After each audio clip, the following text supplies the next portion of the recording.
Magandang umaga po sa ating lahat. At ngayong umaga naman, ang ating vlog naman ay magluluto tayo ng lapas batchoy. Ayan, so naka-prepare na po yung aking lulutuin. Ngayon ay ipiprito ko lang po yung ating atay, no? Para medyo matanggal-tanggal po yung kanyang lansa. Kaya, 'di ba? Ayan, lalagyan lang natin ng konting pampalasa ng patis. Ayan, so prito-prito lang po natin. At magigisa na po tayo ng luya. Luya para wala na po talagang langsa ang ating lapas batchoy. Ayan, so luya. Ayan, konting ano lang, konting gisa-gisa lang. At yan, konting, ayan, may bawang, sibuyas, sunod natin. Ayan, gisa-gisa lang natin na mabilis. Para mabilis lang ang ating pagluto. Ayan, so sunod natin yung karne at timplahan natin ng patis at paminta.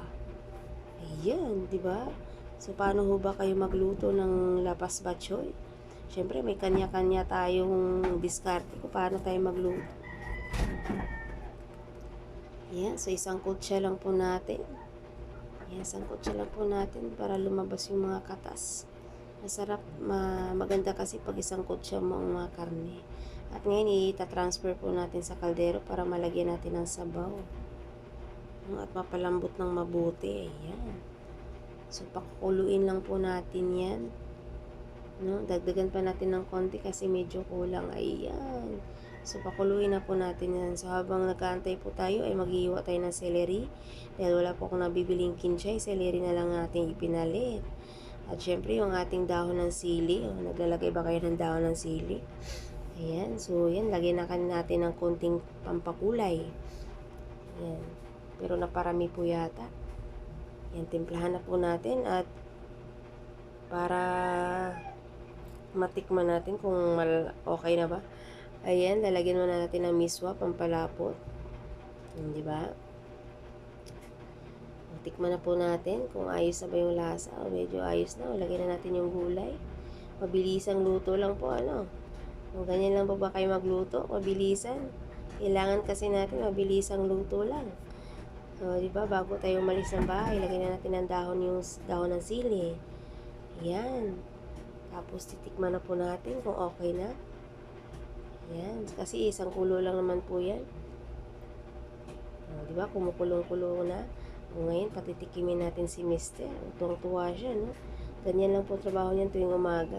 So, habang nagpe-prepare po tayo, yan. Habang nag-aantay tayo, hiwain natin yung ating prutas. Para mayroon tayong pang dessert man lang kahit konti. Ayan po. Diba? Ganun lang paghihiwa. Mabilisan lang po talaga.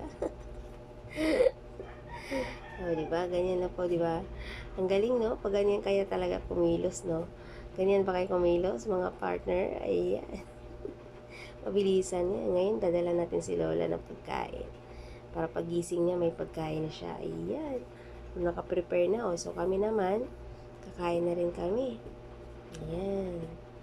O, diba? Sarap na ng kain nila. Ayan po. So, maraming salamat po sa panonood. Ayan, so wag po kayong magsawa. Thank you for watching. Bye!